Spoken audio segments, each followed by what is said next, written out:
Clément Viktorovitch est la personne qui vient sur nos petits écrans nous expliquer ce qu'ont dit les hommes politiques, quel est l'usage des termes qu'ils en ont fait, et est-ce qu'ils nous racontent pas un petit peu des chars. Donc là, aujourd'hui, le mot c'est décivilisation. J'ai été un petit peu surpris, j'en suis même venu à me dire que il est peut-être un petit peu partial dans sa vision des trucs. Clément Viktorovitch nous rejoint maintenant comme tous les dimanches. Bonjour Clément. Bonjour. On lit entre les lignes d'un grand débat d'actualité.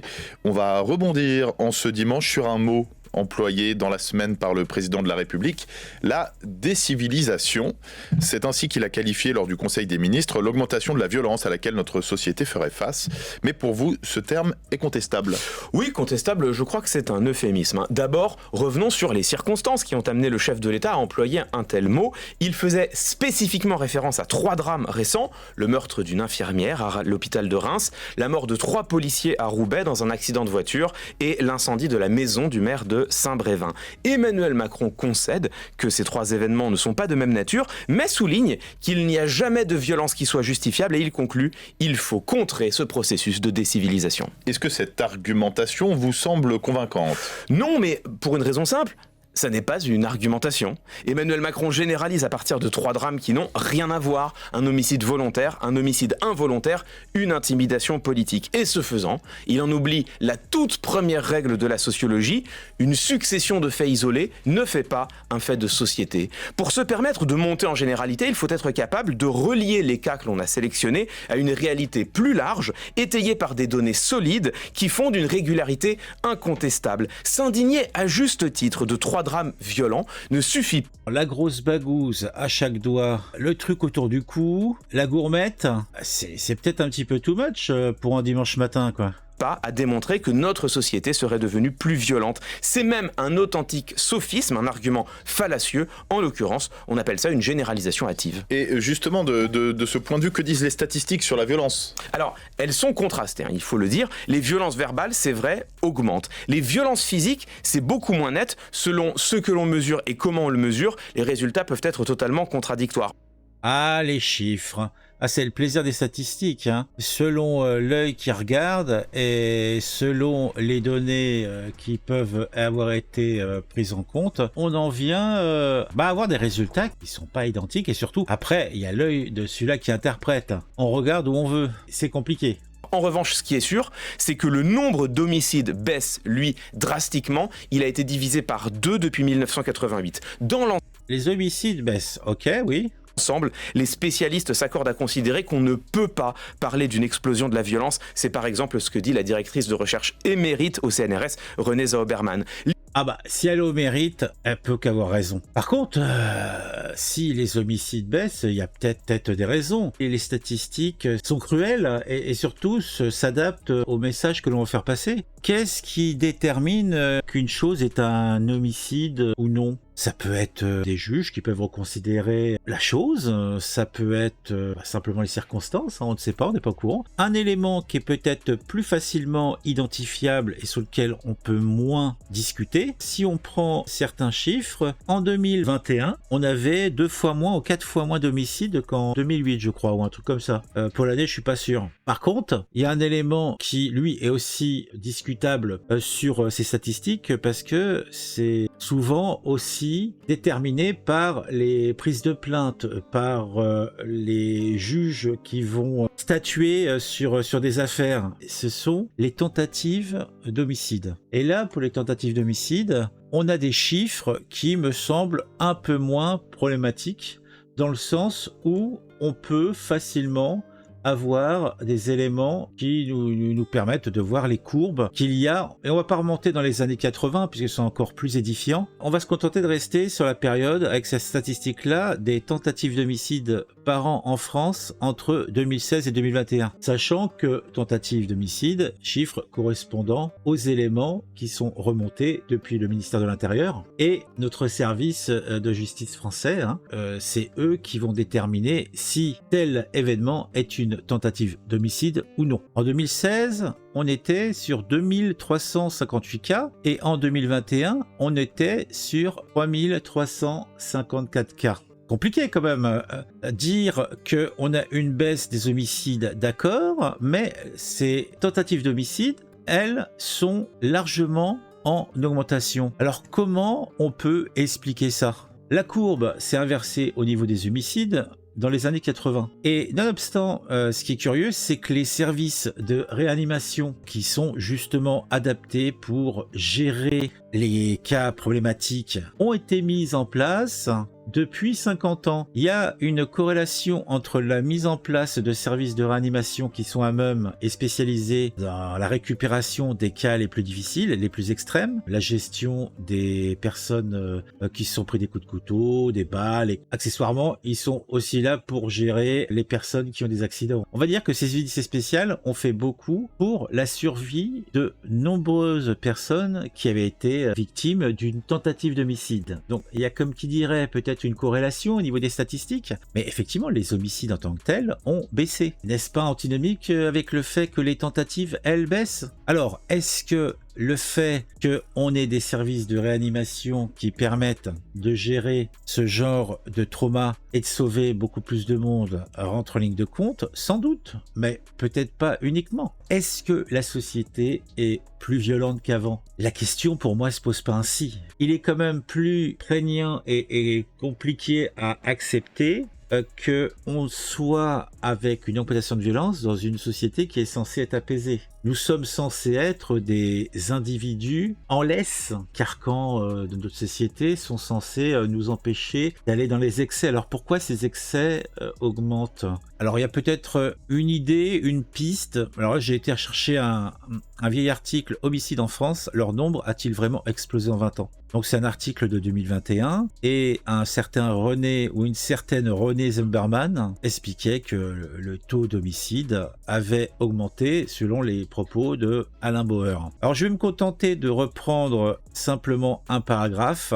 Si l'on admet pour 2020 le chiffre de 4472 homicides, les tentatives, mais je n'ai pas encore trouvé les chiffres publiés nulle part ailleurs, on obtient en dédivisant les 863 homicides réussis, 3609 tentatives. Par rapport à 2019, il y a bien une augmentation d'un millier, ce qui n'est pas rien. Ensuite, il faut remarquer que le nombre de ces tentatives distingue des homicides seulement depuis 1988. Ceci est assez fluctuant à partir de 2007. Voilà, c'est ce que je disais, c'est en fait, les stats sont en baisse depuis 88. Depuis, en fait, logiquement, qu'on a changé le mode de calcul. N'est-ce pas plutôt un peu étrange d'amalgamer les homicides et les tentatives d'homicide? Il y a d'un côté un fait incontestable, un décès provoqué par une personne, et de l'autre une qualification très dépendante de l'appréciation personnelle du policier en charge de l'enquête. C'est ce que je vous disais tout à l'heure. Je vous mettrai tous ces éléments en description. C'est pour ça que les propos de Clément Vitovici me laissent songeur et pensif sur certains points. L'historien Gérard Noiriel estime même que, rapporté au temps long, les Français n'ont jamais vécu dans une société aussi pacifique, rien en tout cas qui ne justifie de parler d'un prétendu processus de décivilisation. On est d'accord, on est dans une société apaisée, foncièrement. Mais ces comparaisons, n'est pas raison peut-être, mais comparaison d'un endroit X en 1988, comparaison au même endroit en 2023, la situation s'est dégradée. Alors, est-ce que c'est une décivilisation? Alors déjà, l'usage de ce terme me semble un petit peu être de l'ordre du sensationnel. Moi, je parlerais plutôt d'un retour aux instincts barbares de certains. Deep civilisation, non, la civilisation n'est pas en danger, et puis c'est pas pour tout de suite que tel Mad Max, on devra survivre en bouffant des boîtes de canigots et en zigouillant ses voisins pour récupérer l'île d'essence. Non, je pense pas qu'on en est là, mais on a bien vu que le petit filtre social que les gens ont sur eux peut très bien foutre le camp très rapidement, hein. Il faut pas grand-chose. Alors qu'est-ce qu'il nous dit d'autre, monsieur Clément Viktorovitch? Dans ce cas-là, comment expliquez-vous que le président de la République ait choisi ce mot de décivilisation? Mais parce que ce concept est très intéressant, en ce qu'il permet de reporter toute responsabilité sur la société. Ce serait l'ère du temps qui changerait et personne au fond n'y pourrait rien. Or, quand on s'intéresse de plus près à ces trois affaires, on réalise qu'il y a peut-être des parts de responsabilité à chercher ailleurs. Par exemple, l'infirmière assassinée à Reims. Elle a été tuée par un patient suivi pour de lourds antécédents psychiatriques. Or, cela fait des des années que les soignants tentent d'attirer l'attention sur la situation catastrophique de la psychiatrie en France. Le 20 janvier dernier, à l'hôpital de Melun, les soignants de l'unité psychiatrique manifestaient avec des pancartes qui disaient « Soigner, oui, se faire frapper, non. Prends des coups et tais-toi ». Qu'a fait l'État ? Le maire de Saint-Brévin, Yannick Morez, a raconté avoir écrit au procureur, au préfet et au gouvernement pour alerter sur les menaces qu'il recevait de l'extrême droite, sans jamais avoir de réponse. Qu'a fait l'État ? Des néo-nazis ont défilé cagoulés en plein Paris, en étant non pas arrêtés, mais escortés par la police. Qu'a fait l'État ? Blâmer la décivilisation. Alors, il y a 3 éléments. Bon, déjà, là, l'État.